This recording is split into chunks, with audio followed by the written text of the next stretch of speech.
Avec vous sur Sud Radio, entre 11h et midi, nous commentons l'actualité largement dominée par le discours du président de la République hier soir, par le coronavirus évidemment. Appelez-nous si vous voulez témoigner, nous dire ce que vous avez pensé de cette intervention. Est-ce que vous trouvez que c'est du en même temps? Est-ce que vous avez été convaincu? Est-ce qu'il vous a rassuré ou au contraire inquiété? On va parler de tous ces sujets. Est-ce que les mesures sont suffisantes? Les municipales, irez-vous voter? Fermer les écoles, comment allez-vous faire? On en parle ce matin avec Dominique de Montvalon, journaliste politique. Bonjour Dominique. Bonjour Valérie. Virginie Leguet, chef adjoint au service politique de Paris Match. Bonjour. Bonjour. Alexis Poulain, journaliste, directeur de la publication du Monde Moderne. Bonjour. Et Brigitte Kuster, députée LR de Paris. Bonjour. Bonjour. Brigitte Kuster d'être avec nous ce matin.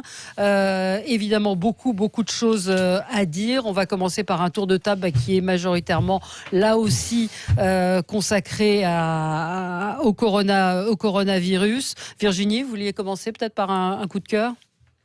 Par un coup de cœur. Non. Ah, un coup de cœur en dehors de l'intervention. Non, parce que vous avez donné en coup de cœur. Pardon. Oui, j'avais. C'est pour le professeur Deray. Exactement, pardon. Oui, j'avais assez bien aimé sa modération et surtout l'appel qu'il a fait dans une lettre ouverte, d'ailleurs qu'il a relayé dans certains médias qui l'ont invité, au civisme. Et il s'inquiétait non pas tant de la dangerosité du virus que du comportement de certains Français qui pouvaient effectivement induire une forme de panique. Ouais. Et j'avais trouvé que les arguments qu'il a utilisés, le ton sur lequel il les avait énoncés, était extrêmement agréable à lire, réconfortant et surtout assez ferme. Donc ça m'a beaucoup plu et j'incite tout le monde à le lire. C'est très facile à trouver. Le professeur Gilbert Deray qui travaille à l'hôpital de la Pitié-Salpêtrière. Alors ils ne sont pas tous sur la même ligne. Il y avait le docteur Combe qu'on va entendre dans un instant, qui sont beaucoup plus alarmistes. Et on va en reparler dans un instant. Brigitte Kuster, vous aussi c'était un coup de cœur. Alors oui, un coup de cœur qui se démultiplie, d'abord pour le personnel hospitalier actuel, parce que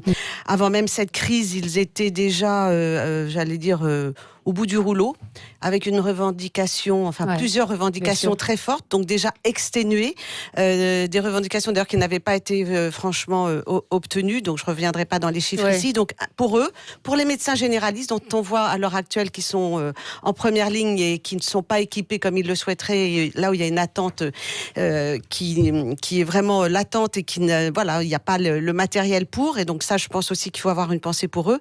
Et puis peut-être un troisième, et je reviendrai tout à l'heure sur le sujet du report des municipales, pour tous les bénévoles qui dimanche vont être dans les bureaux de vote pour tenir ces bureaux de vote pour que la démocratie ait lieu. Et ça, il est important d'en parler parce que c'est vraiment un acte de civisme et je voudrais aussi les saluer. C'est-à-dire qu'il y a une chaîne de solidarité qui existe à l'heure actuelle en France. C'est vers cela que j'ai envie de donner mon coup de cœur dans les général. Les assesseurs, les assesseurs, exactement, assesseurs, présidents de bureaux de vote sont des bénévoles, sauf les agents administratifs que vous trouvez en début de bureau de vote. Et c'est plus difficile ou pas de ce que vous savez? C'est beaucoup plus difficile. Beaucoup plus difficile d'abord parce que d'habitude ce sont toujours les grands partis qui donnent qui prêtent, qui arrivent à obtenir ces personnes, et que là beaucoup sont souvent d'ailleurs des personnes plutôt âgées qui ont du temps, qui ont le sens justement de ce civisme et de la citoyenneté. Donc voilà, certains ont été dans la crainte, ont eu tendance à vouloir évidemment ne pas venir, mais nous y arrivons. Mais le problème, c'est que souvent certaines listes ne donnent personne, entre guillemets, et que tout repose sur les mêmes, et que c'est donc très lourd, et qu'à l'heure actuelle, pour tous les bureaux de vote, c'est un travail de longue haleine jusqu'à ce soir. On va en reparler. Alexis, également un coup de cœur en rapport avec le coronavirus. Ouais, alors moi, c'est à tous ces parents qui vont télétravailler avec leurs enfants, qui ne vont pas à l'école. Certains parlent d'une nouvelle discipline olympique. Ça va être épique, effectivement, ça va être compliqué. Je leur souhaite bon courage. C'est évidemment la chose à faire de fermer les écoles et de télétravailler, mais je pense que les deux, il va falloir de la part des employeurs un peu de souplesse pour comprendre que ça risque d'être des journées chamboulées pour tout le monde. Bah oui, et puis surtout les infirmières, je vois qu'elles sont nombreuses. Le personnel hospitalier a tweeté en disant qu'est-ce qu'on fait des gosses, quoi. Pour eux, je ne sais pas comment ça va se passer. Comment on va organiser comment on va organiser ça. Il y a eu une annonce comme quoi il y aurait de l'organisation, de garde, etc. Mais concrètement... Oui, les concernant elles particulièrement. Oui, mais concrètement, on n'a pas la réponse et c'est lundi. Donc voilà. Bien sûr. Dominique de Montvalon. Moi, c'est pas un coup de cœur, mais disons un coup de chapeau. Je vais le faire je choisis de le faire à Bruno Le Maire, que j'entendais ce matin chez nos confrères de BFM. Il incarne le virage qui est au-delà du combat contre contre le coronavirus, qui est évidemment vital et premier, le virage idéologico-politique du macronisme, s'éloigner du tout libéral, redécouvrir l'État fort et protecteur. Et puis alors attention, au nom de la formule que Libé d'ailleurs a mis ce matin, quoi qu'il en coûte, il a annoncé que ça coûterait des dizaines, voire même peut-être plus de milliards, etc. d'euros. On fera tout pour ça. Je ne sais pas où en sera la dette pour nos enfants ou petits-enfants dans quelques années, mais enfin, en tout cas, c'est comme ça. Et il est allé extrêmement loin. Alors, ça m'a intéressé, ça m'a un peu, je vais être franc, ça m'a un peu troublé. Je ne sais pas ce qu'il fallait dire d'autre. Il y a au moins le mérite d'un propos qui est extrêmement carré. On fera tout. Il n'y aura pas de limite financière. Mais ça montre bien que derrière tout ça, la priorité, c'est la santé des Français, mais derrière tout ça, il y a des révisions déchirantes qui se profilent et qui seront coûteuses. Mais qui seront au niveau européen, qui seront obligatoirement au niveau européen. Européens, oui. C'est nos caisses qui financent, oui, de toute façon. Mais avec peut-être un... Voilà. Moi, je voulais vous faire écouter un son, l'extrait de l'intervention d'un médecin, du professeur Côme, donc chef des maladies infectieuses de la Pitié-Salpêtrière, qui était invité hier chez Cyril Hanouna dans Balance ton poste. Et écoutez ce qu'il disait, je voulais vous entendre là-dessus. Est-ce que vous avez eu des pressions ? Non, j'ai pas eu des pressions, j'ai eu des commentaires. D'accord. J'ai eu des commentaires, mais y compris du président de la République, quand on s'est vu à l'Élysée, d'ailleurs Frédéric Cadnet était là, le président de la République m'a reproché, dans une interview à Libération par exemple, d'avoir inquiété les gens. Voilà, donc le discours mesuré que vous saluiez tout à l'heure, je ne veux pas être catastrophique, il n'est pas unique, bien sûr. Il n'est pas unique, et c'est vrai que le professeur Côme chez David Pujadas avait dit qu'il était très inquiet, que les mesures qu'il fallait prendre n'étaient pas prises, qu'on avait du retard et qu'il était inquiet. Donc on entend qu'il y a eu une pression du président de la République pour avoir un discours rassurant. Pourquoi avoir un discours rassurant ? Pour ne pas céder à la panique ? Enfin, moi, je sais pas. Je vois les réactions des gens qui disent on est dans le deux poids, deux mesures, on est dans la demi-mesure, c'est-à-dire qu'on ferme les écoles, mais on ferme pas les transports. On a du mal à comprendre un petit peu. On ferme les écoles et on maintient les élections municipales, par hasard. Oui, et alors ? Non, mais ça pose aucun problème, c'est clair. Oui, non, mais... Ok, ça pose aucun problème. Alors moi, je ne mettrais pas tout au même niveau. Ouais.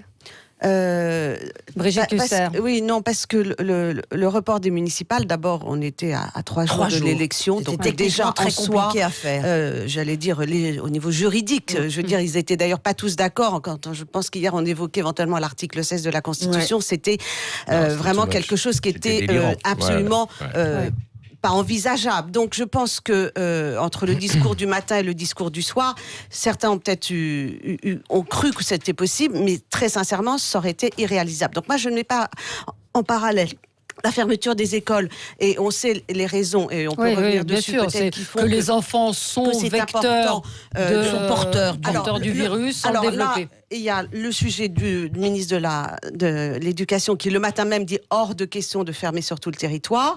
Donc, on s'attend plutôt à des mesures de fermeture confinées à certains territoires, comme ça avait commencé, et repoussant même vraiment cette idée. Et on s'aperçoit que le soir, c'est la totalité.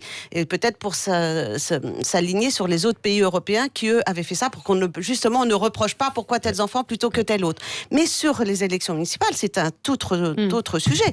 Il n'est pas plus dangereux d'aller voter dimanche prochain que d'aller faire ses courses au supermarché du coin, à sa pharmacie, ou tirer de l'argent sur un distributeur de banque. Donc là, il faut raison garder. Et si c'est possible, tout à l'heure, j'aimerais pouvoir revenir sur exactement comment ça va se passer pour aller voter, parce que c'est important que l'on sache qu'il n'y a pas de danger à aller voter, et couper les transports, c'est couper la vie économique totale d'un pays. Là, c'est pour endiguer la pandémie que l'on... mais est-ce qu'il n'y a pas une forme d'hypocrisie ? C'est là-dessus que je pose la question, c'est-à-dire qu'on dit aux gens la responsabilité individuelle, sauf que, vous avez vu ce matin, il n'y a personne dans les rues, les restaurants sont déserts, donc on laisse finalement les entreprises et se débrouiller toute seule avec finalement une sorte de fermeture effective. Le problème, c'est plus, si je puis me permettre, c'est plus peut-être pour les indépendants et les petites entreprises que pour les grandes entreprises. À l'heure actuelle, elles sont très préparées, elles s'y étaient préparées déjà depuis les grèves, au télétravail. Donc il y a eu cette préparation qui a existé.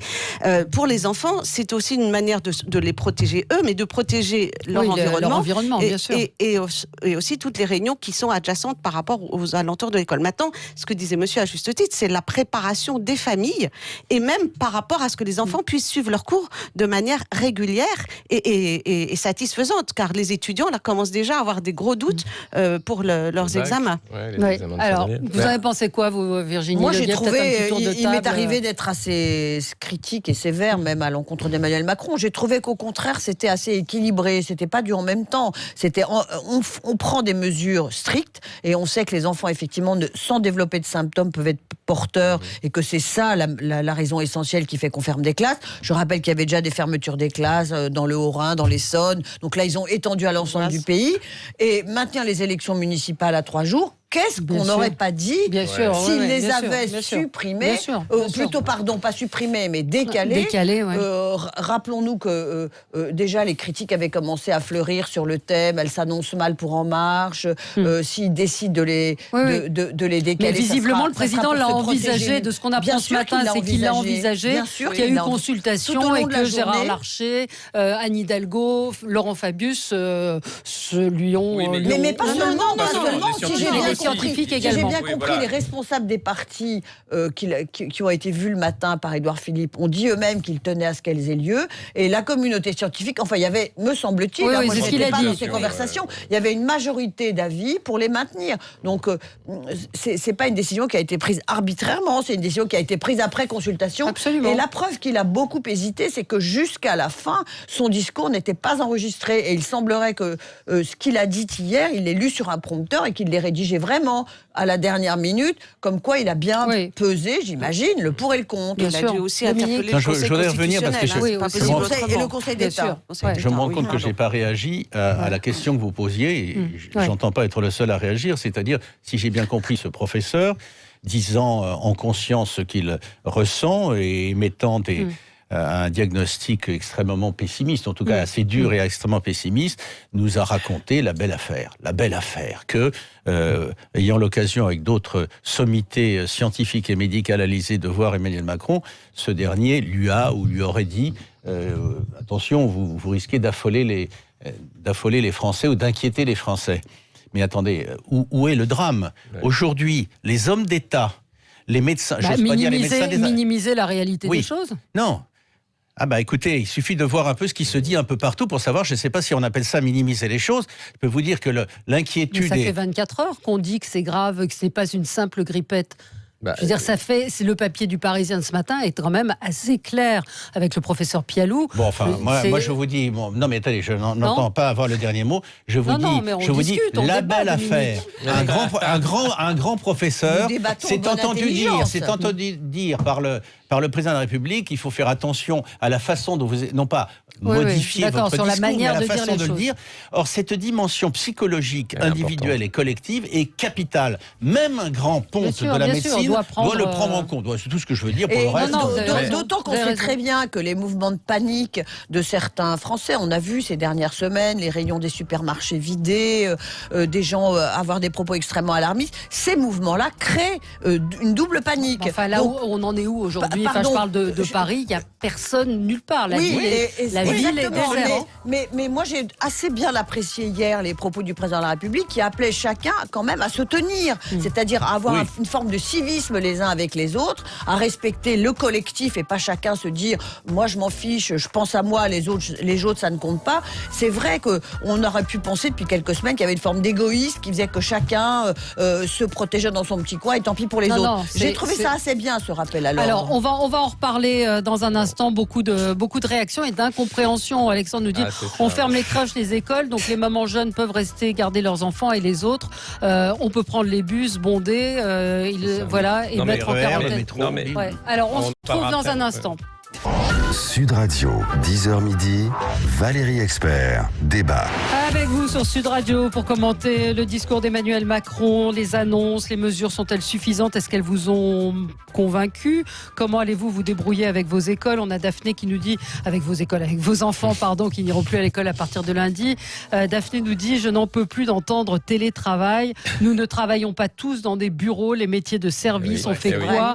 On se contamine, mais c'est pas grave. Une femme de ménage, un peintre auto de 61 ans, en plus, comment on fait tout ça? C'est du blabla. Corinne est en ligne avec nous. Bonjour Corinne. Oui, bonjour. Non, c'est pas grave. Bonjour, merci de prendre mon appel. Il y a beaucoup de choses à dire, également en réaction à ce que certaines personnes ont dit.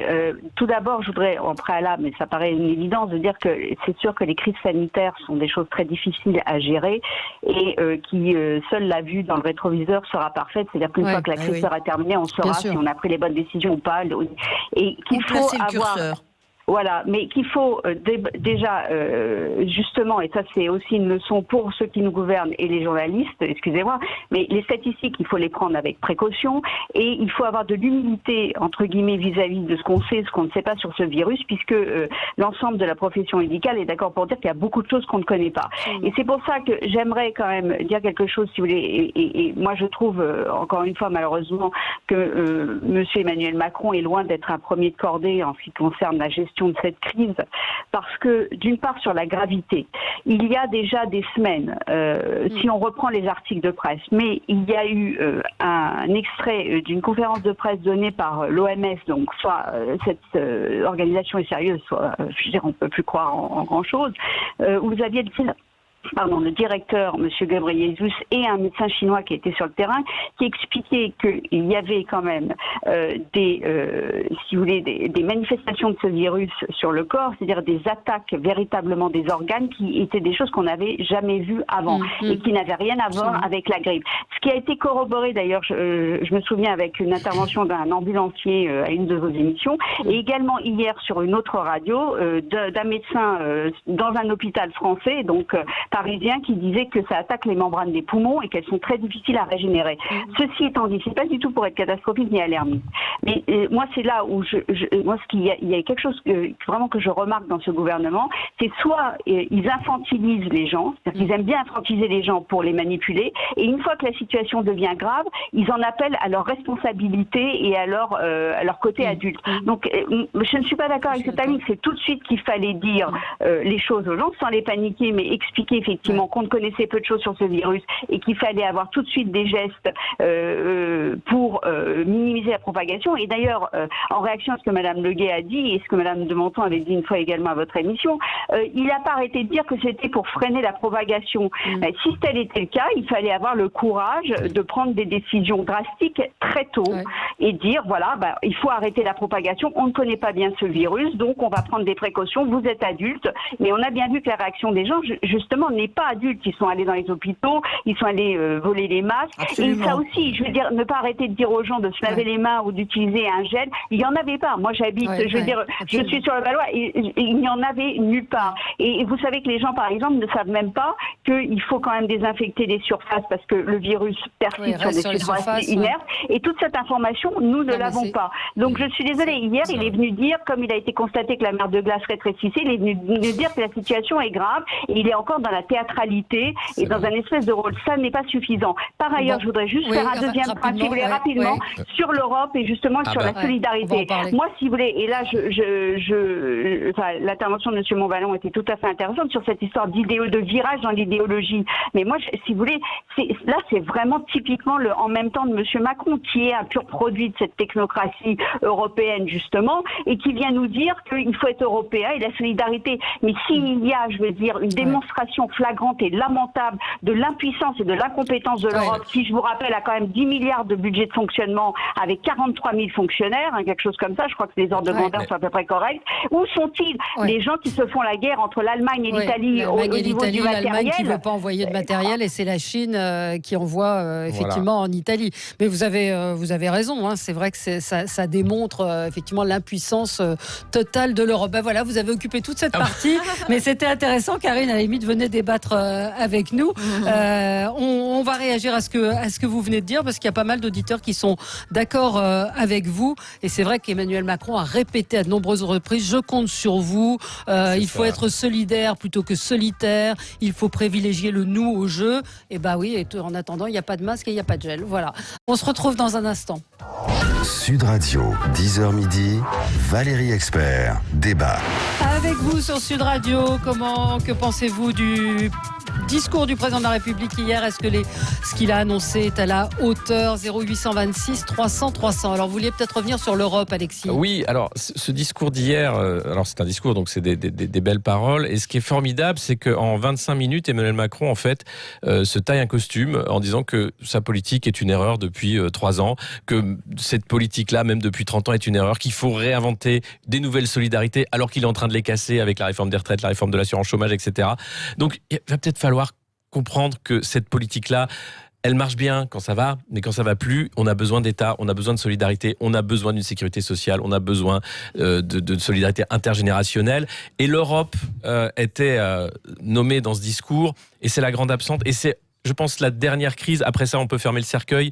Il y a eu la crise humanitaire des migrants qui a été, depuis 10 ans, gérée de manière catastrophique, lamentable. La Grèce laissait cela elle-même. Il y a eu la crise grecque ensuite, où là, on a saigné le peuple grec pour sauver une économie qui était dans l'euro, parce qu'il fallait rentrer absolument dans l'euro. Et puis là, on a cette crise du coronavirus, crise sanitaire, et on voit qu'il n'y avait personne.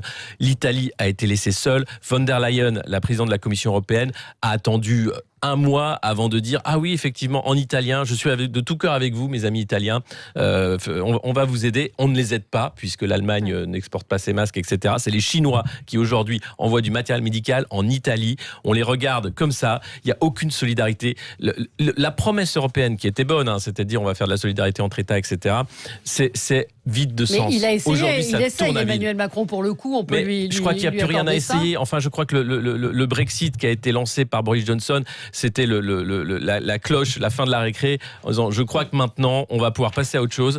L'Europe, ça ne sert à rien. Dans cette crise-là, aujourd'hui, on est le continent qui va être le plus infecté, parce qu'on est incapable d'avoir une réponse coordonnée, parce que les Allemands jouent perso, parce que les Français vont jouer perso, mais exactement comme sur la crise humanitaire. Sauf que là, c'est une crise sanitaire qui touche les Européens directement. On peut pas dire c'est des migrants qu'on laisse. Le virus, on le laisse pas à la frontière. Il est partout maintenant, et la réponse européenne, elle est nulle. Ouais, Dominique, partagez cette Moi, idée. j'aime beaucoup entendre Alexis Poulain en général et en particulier parce que il y a de tout dans ce que vous dites, c'est toujours intelligent, donc je vais mettre l'accent sur 2 choses qui personnellement me heurtent. D'abord, votre propos est empreint d'un pessimisme noir. Les temps sont durs. C'est pas la réalité. C'est toujours Dominique. la même histoire. Ceux qui sont pessimistes expliquent qu'ils sont lucides. Bon, j'espère que nous ou d'autres pourront dans 2 ans, 5 ans, 10 ans entendre votre discours, ou en tout cas ceux qui tiennent le même discours, et se dire, il avait vu juste, en parlant d'Alexis Poulain, il avait vu juste, et nous portons mieux. Bon, ça c'est un aspect des choses, c'est un aspect psychologique, je veux dire, vous donnez le frisson, mais vous expliquez simplement que vous voyez vrai.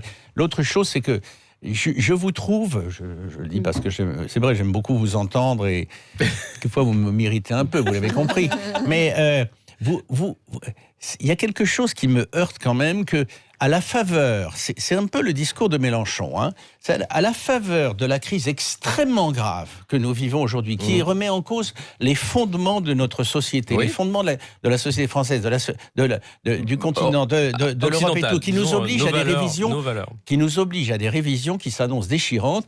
Vous avez une façon de jubiler sur le cercueil. Vous voulez mettre les derniers clous sur ce que vous appelez le cercueil de l'Europe, etc. Je crois qu'il est temps. Alors je le dis pour les auditeurs, pour abréger, j'espère de tout cœur que les faits, au-delà du court terme, vous donneront tort. Mais là, sur le court terme, sur ce qu'on constate aujourd'hui, l'Europe, il n'y a pas de solidarité européenne. Les mêmes dont Alexis Poulain qui ont combattu de toute leur force et avec une certaine efficacité tout progrès dans la construction et la solidarité européenne depuis quelques années. Moi, j'ai été européiste pendant longtemps. J'y ai cru. Vous êtes revenu de vos illusions depuis un bon moment. Ça fait quelques années. Parce que les faits sont têtus. On constate que c'est quand même un truc qui marche. Si jamais on en était réduit, bon j'arrête, mais je veux dire, si jamais on en était réduit, chacun dans son précaré à essayer de se sauver, alors là pour le coup on est cuit. Alors, le président de la République a répété à de nombreuses reprises, quoi qu'il en coûte, ça va coûter extrêmement cher. Je vois notre ami Éric Verhaeghe qui tweet en réalité il n'y a plus d'argent disponible dans le monde pour faire face à la crise et relancer l'activité. La Chine, la BPC, donc la Banque populaire de Chine, réduit les réserves obligatoires d'une partie des banques. Donc ça va coûter très cher. Et où on va trouver cet argent? Comment on va faire, Brigitte Kuster? En fait, à ce stade, pour revenir sur effet le discours du président Macron, des grandes lignes ont été annoncées, des mesures ont été aussi annoncées. Un constat a été fait aussi sur un échec d'une politique telle qu'elle était menée, en parlant de la nécessité parce qu'il y avait eu échec. Il a annoncé que cette crise doit marquer une rupture, car elle montre les failles de notre système. Donc, j'allais dire à tout malheur, malheur est bon, mais on va peut-être de là sortir quelque chose de bien. Moi, ce que je constate, c'est que ce que nous demandons d'ailleurs chez les Républicains, c'est qu'à la reprise de notre ordre du jour parlementaire à l'Assemblée nationale, il y ait un projet de loi de finances rectificative. Parce que tout cela, évidemment, a un coût. Il faut savoir où cet argent va être trouvé. Et donc, c'est la priorité des priorités. C'est bien de modifier l'ordre du jour parlementaire. C'est-à-dire, lorsque nous reprenons la séance dans une semaine, eh bien, nous avons ça à l'ordre du jour, le projet de loi de finances rectificative et éventuellement derrière le plan de redressement détaillé des mesures qui ont été annoncées hier par le président de la République en matière économique. Mais je vais revenir aussi sur la partie santé. Je crois que là, la crise de l'hôpital telle qu'elle existait préalablement doit être la priorité également dans les jours à venir avec des mesures fortes. Il suffit maintenant de s'adapter et gouverner, c'est choisir. Donc, en effet, le tour de vis va être redoutable, mais je pense que tout le monde sera au rendez-vous pour prendre ses responsabilités. Donc, un projet de loi de finances rectificative, un ordre du jour modifié. Normalement, c'est un débat sur les politiques publiques, puis le projet de loi sur l'audiovisuel. Je pense que tout cela peut attendre et que nous devons tous maintenant, et je crois qu'il y a quand même un consensus national, même si on peut être d'accord ou pas d'accord sur les mots employés, pour que l'unité nationale soit en ces jours cruciaux, face à une crise à nul autre pareil, qu'elle soit économique ou sanitaire, que les politiques soient au rendez-vous et soient aussi force de proposition à ce moment-là.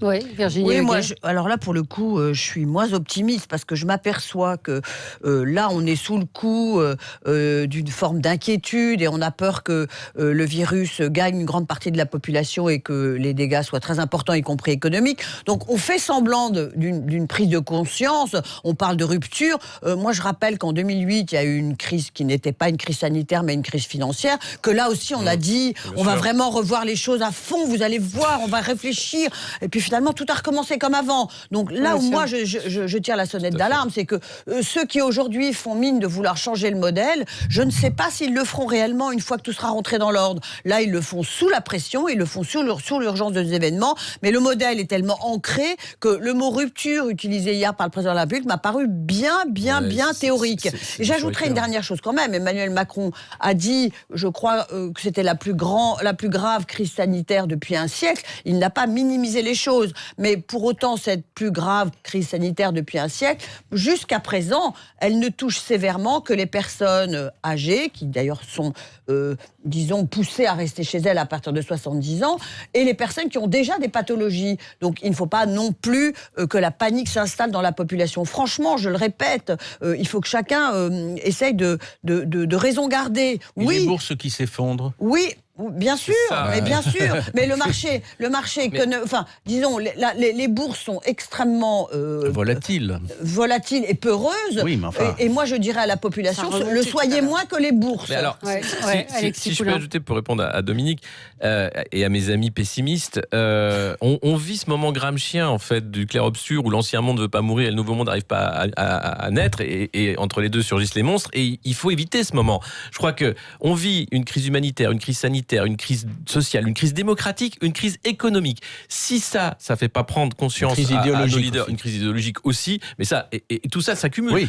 C'est l'effondrement en direct. C'est ce moment où on va dire, vous savez, ça va pas être écrit, il y aura pas un tableau marqué, ça y est, on change de monde. Mais on change techniquement de monde. Le fait de dire que la règle des 3%, le budget, etc., qu'il fallait moins d'État, plus de compétition, encore faire confiance à la finance, tout ça s'effondre sous nos yeux. On va faire semblant, encore une fois, on va injecter beaucoup d'argent magique, on va faire du papier, on va faire en sorte que ça dure avec des beaux discours en disant voilà, on va tout faire pour, et puis quand ça sera revenu à la normale, qu'on aura saigné les braves gens, eh bien on va recommencer comme avant. Non, ça je crois qu'on ne peut pas.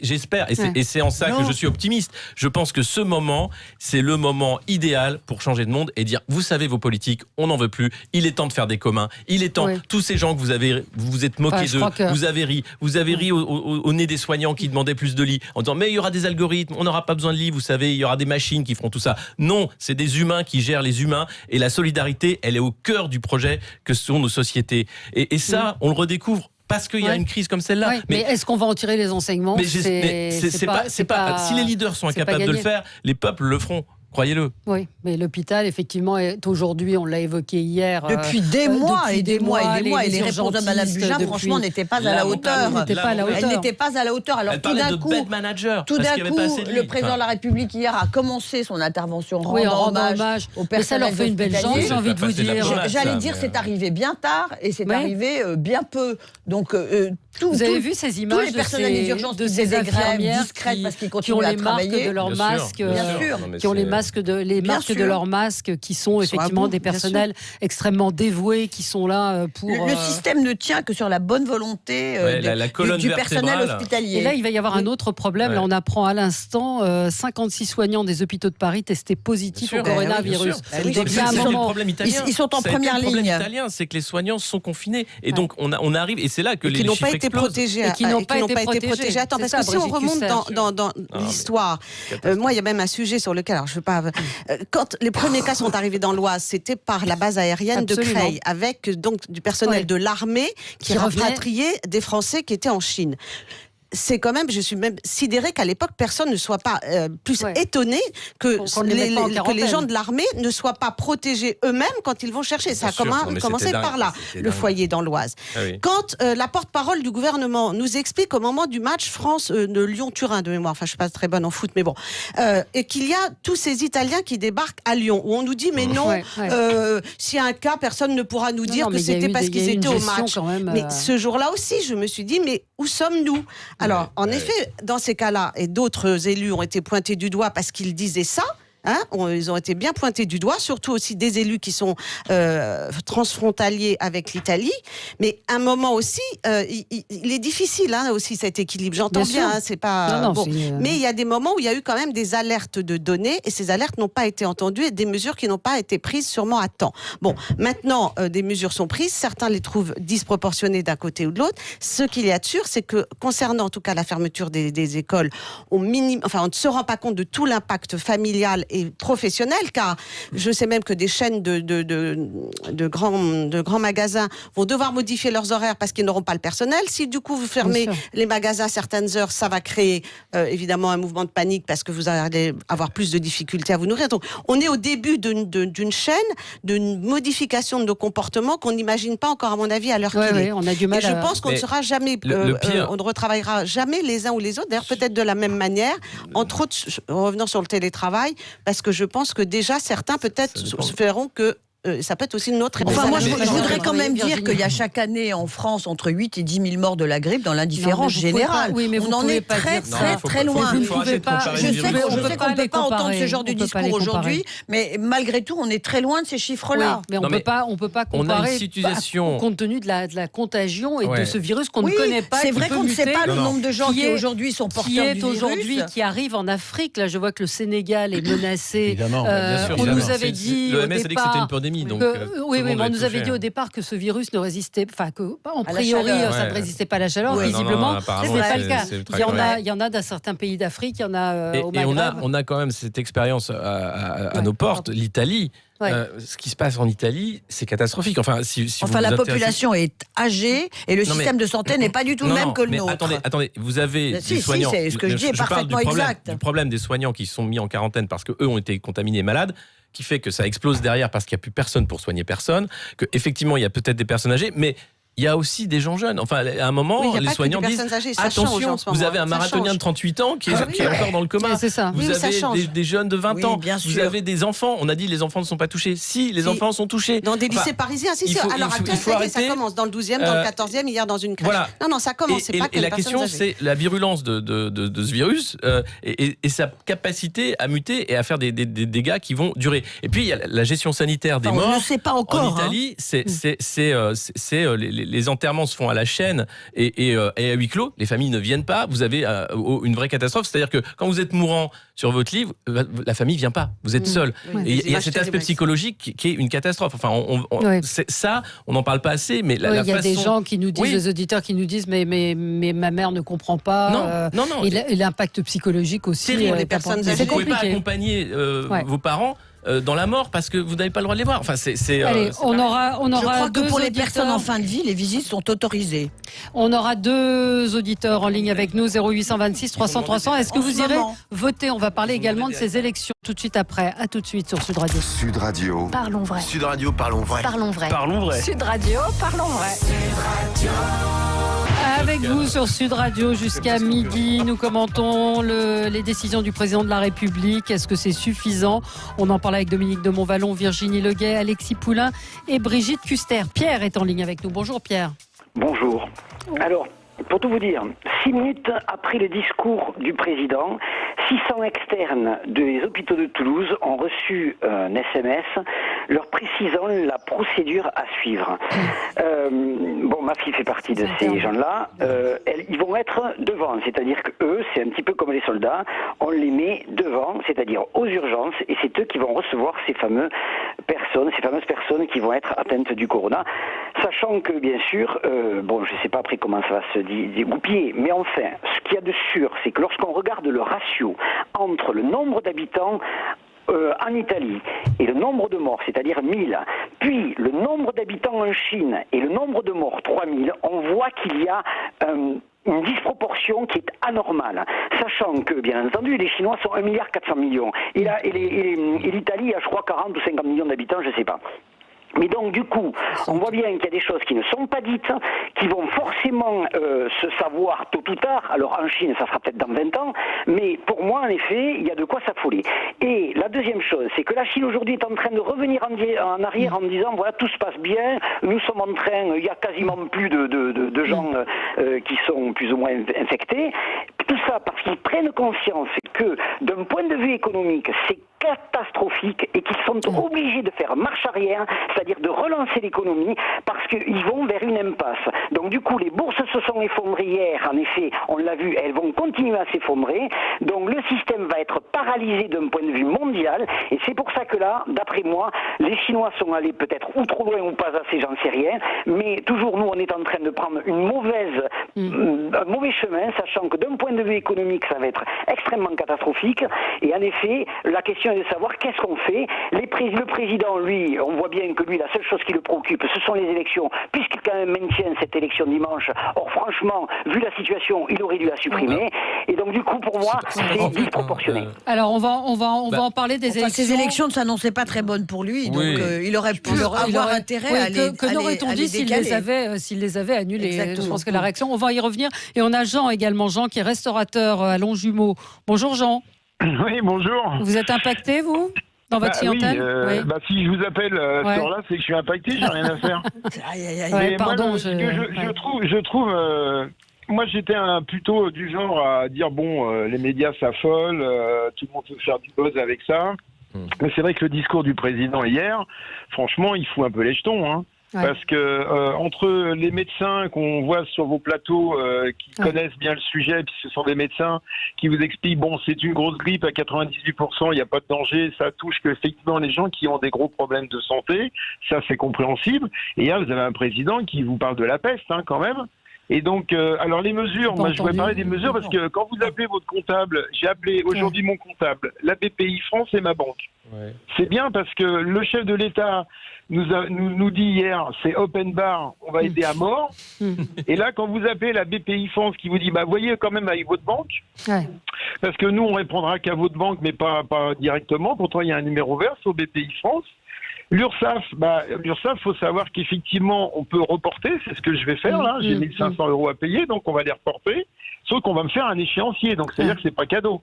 Donc c'est-à-dire que si je fous rien, je vais continuer. Deuxièmement, la banque, elle me dit, nous on n'a aucun ordre, on ne sait pas. Déjà, on est en train de régler nos problèmes en interne par rapport à la fermeture des classes. Donc c'est-à-dire que l'annonce intéressante hier du président en disant on va mettre le paquet, c'est open bar, on va pouvoir aider toutes les entreprises, il est hors de question que tout ça se casse la gueule. Moi, j'aimerais quand même qu'ils se rendent compte que l'administration derrière, mon comptable appelle l'administration fiscale qui lui répond, mais arrêtez de nous appeler parce qu'on a trop de boulot, on n'a pas le temps de vous répondre parce qu'on n'a pas le temps de travailler. Donc, la TVA, il faut la payer. L'URSSAF, c'est des reports. Là, dans les pays où ils ont fermé... Concrètement, Jean, vous avez une baisse de fréquentation de votre restaurant par exemple, ce midi, c'est 0. On est à vendredi midi. Ce soir, il y a 3 tables. Je viens d'appeler un copain qui est à Châteauroux, qui est pas infecté, parce qu'il n'y a pas trop de monde aux abords de Châteauroux. Il a 2 personnes pour demain soir, un samedi soir.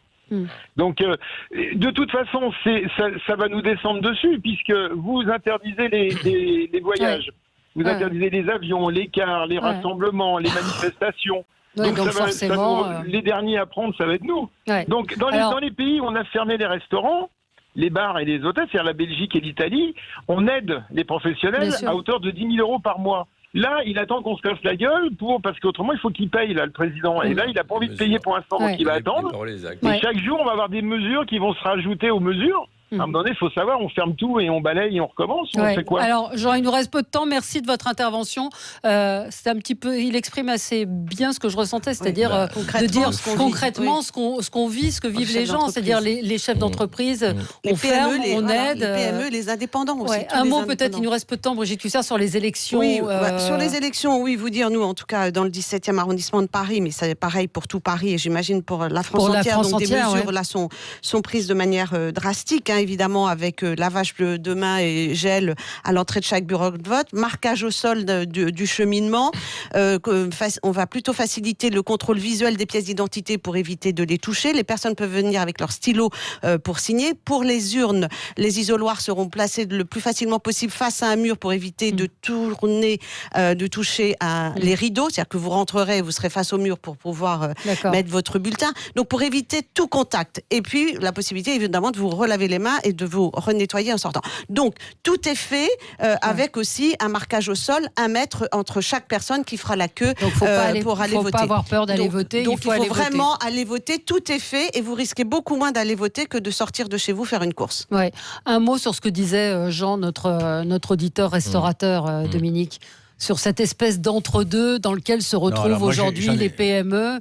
Oui, j'en ai retenu d'abord que il y a une prise de conscience qui l'illustre par ses propos, mais qui ne lui est pas propre, une prise de conscience générale de la gravité de la crise que nous vivons aujourd'hui, qui avait été sous-estimée ou sous-évaluée jusqu'ici par beaucoup, en pensant que c'était pas plus grave que ça. Quand Brigitte Cussard nous précise, nous raconte comment il faut aller voter. J'irai voter par devoir civique. Mais vous vous rendez compte ce que ça veut dire quand quelqu'un entend ça ? On va mettre, ne prenons qu'un aspect de ce que vous avez dit, on va mettre l'isoloir contre le mur de façon à ne pas risquer de toucher le rideau qui ferme, etc. Rassurer le maximum de personnes. J'entends bien, Brigitte, mais je veux dire... le mètre de distance, il est demandé à tout le monde, quelles que soient les circonstances, quand il y a du monde. Mais je veux dire que quand on prend le métro, quand on prend le RER, quand on est dans une... bref. Et surtout, ce qui me frappe, c'est que, évidemment, on a le sentiment vertigineux qu'on a... Non seulement on n'a jamais vécu ça, on n'avait jamais imaginé ça, et nous sommes probablement dans l'incapacité d'imaginer ce qui va se passer. Il y a eu des plans de contingence. Moi, j'avais travaillé à l'époque du SRAS où les différents ministères, on avait imaginé en fait ce principe d'épidémie. Ça met en cause la société telle qu'elle fonctionnait. Pas ça. C'est-à-dire, c'était vraiment sur le côté s'approvisionner, etc. Mais sur l'effondrement du modèle, enfin de ce système-là qui travaille. Non, on l'avait pas imaginé. Et les réponses qui sont, on injecte des milliards, sont des réponses de crise, dans l'urgence, mais sur le long terme, ce sera intenable. Il va falloir Moi, penser surtout, autrement. ce que je voudrais souligner, c'est qu'il apparaissait apparemment simple, quand on écoutait le président de la République, d'imaginer que des mesures allaient être prises, et que monsieur qui est intervenu tout à l'heure dise ce que tout le monde dit, c'est-à-dire que sur le terrain, ça ne se passe pas du tout comme ça. Et que obtenir des aides, des dégrèvements, ça va prendre des mois. Ou des prolongements, ça ne va pas du tout se passer aussi Et on facilement. rappelle les gels et les masques qui ne sont toujours pas disponibles. Merci à tous les